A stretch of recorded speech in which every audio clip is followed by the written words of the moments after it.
나무 많이 심는 게 탄소 줄이기 위한 방법인 거는 뭐 다들 잘 알고 계실 겁니다. 그래서 나무를 그린 카본이라고 부르죠. 그런데 최근 국제사회가 주목하는 탄소 흡수체가 있다고 합니다. 바로 해안 생태계인 맹그로브, 염습지, 질피림 등의 블루카본입니다. 블루카본은 나무 등의 이런 그린 카본보다 50배나 빠른 속도로 많은 탄소를 땅속에 저장하고 여기에다가 유기물들을 정화해서 깨끗한 환경을 만든다고 합니다. 자, 그래서 오늘은 블루카본의 역할, 경제적 효과에 대해서 살펴보도록 하겠습니다. 오늘도 K외대 반기성 센터장과 함께합니다. 어서 오세요. 네, 안녕하세요. 예, 우리나라에는 뭐 사실 많이 분포하고 있는 건 아니라고 하는데 매우 좋은 블루카본이라고 불리는 맹그로브, 이건 어떤 겁니까? 일단 강물이 흘러내려가다 바닷물과 만나는 지점, 그러니까 민물과 바닷물이 만나는 곳에 자생하는 나무숲이 있습니다. 예. 그것을 갖다 우리가 이제 맹그로브라고 부르는데 네네. 맹그로브는 이 탄소 고정 효과가 아주 뛰어나요. 예. 맹그로브 숲은 헥타르당 690에서 1000톤의 탄소를 함유하는 역할을 해주면서 대기 중에 이산화탄소 농도를 상당히 줄여줍니다.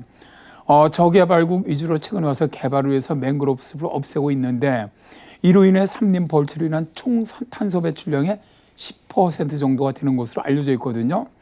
이제 우리가 아마존이라든가 열대우림 대형 산불을 많이 걱정을 하는데 사실은 맹그로브의 파괴에도 관심을 가져야 한다는 거죠. 또 맹그로브는 해일 피해를 줄여주는데요. 맹그로브 지역 100m를 지날 때 파도 높이가 13에서 66% 정도 감소를 하고요. 만일 맹그로브 숲이 500m 정도라고 한다면 파도 높이가 50에서 100% 감소를 합니다. 2008년에 이 미얀마를 강타한 나르기스라는 태풍으로 해서 18만 명이 사망을 했어요. 근데 이게 태풍이 강한 게 아니라 중형급 태풍이었거든요. 근데 피해가 이렇게 컸던 게 해안가에 있는 맹그로브 숲을 다 없애버렸어요. 개발한다고.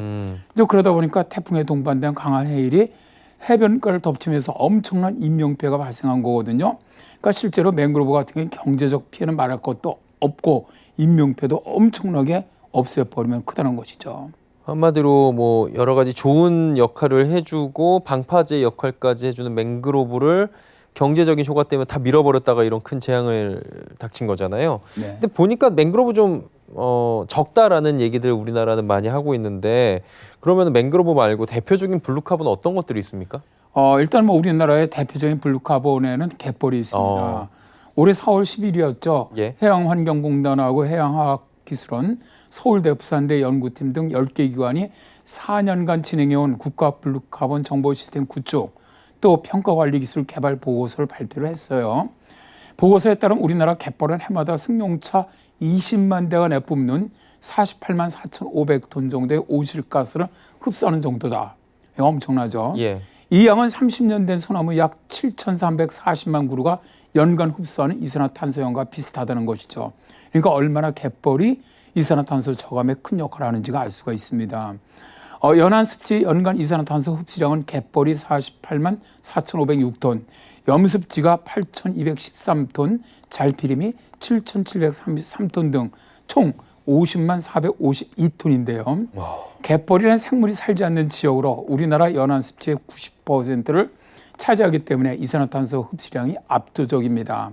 그리고 이제 염습지는 뭐냐면은 갈대와 칠면초 등 염생식물이 서식하는 연안 모래 언덕 혹은 갯벌을 말하고요. 예.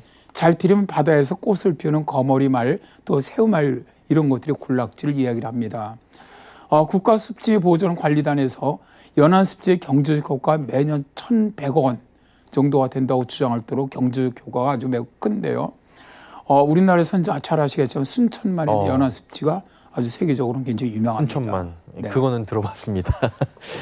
맹그로브 갯벌 같은 블루카본들에 대해서 이제 요즘에 재조명이 되고 주목을 하는데 그런 이유가 다 있겠죠? 일단 뭐 국제적으로 인정받는 3대 블루카본은 아까도 말씀드렸지만 맹그로브 숲, 예. 염습지, 잘피림 등 세 가지인데요. 예. 세계 세계 151개 국가에서 블루카본 세 가지 중에서 최소한 한 가지를 보유하고 있는 나라, 그다음에 71개국은 세 가지 모두를 보유하고 있는 나라입니다. 과학자뿐만 아니라 많은 나라들이 블루카본에 주목하고 있는 것은 블루카본의 해안 생태계를 보호해 줄 뿐만 아니라 비용 대비 온실가스 흡수 능력이 아주 뛰어나기 때문입니다.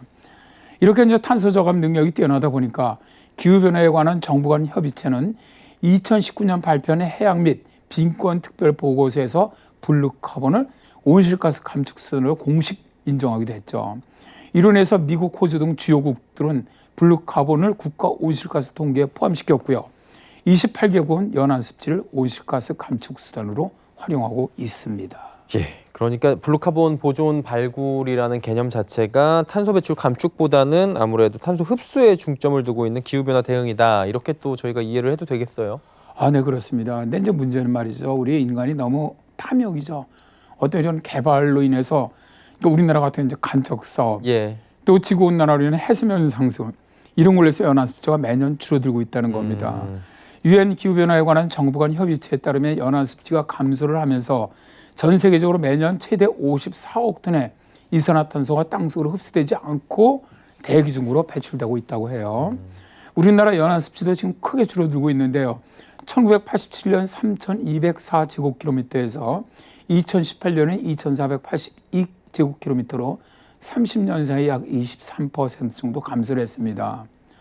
완전 그러다 보니까 정부에서 심각함을 느껴서 여기에 대응하기 위해서 이제 내년부터죠. 2022년부터 2025년까지 3년 동안 연안습지 4.5제곱킬로미터 우선 복원할 계획이라고 밝혔는데요.